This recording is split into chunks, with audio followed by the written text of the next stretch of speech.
It's a version 2015 Mercedes C-class, 4-cylinder straight.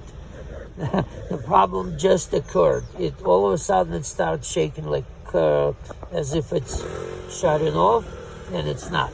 I'm showing you the map sensor, right? Map sensor is very indicative of this problem, because what it does, it all of a sudden goes up, just like you see on this graph. Now I'm going to try it again. It works fine.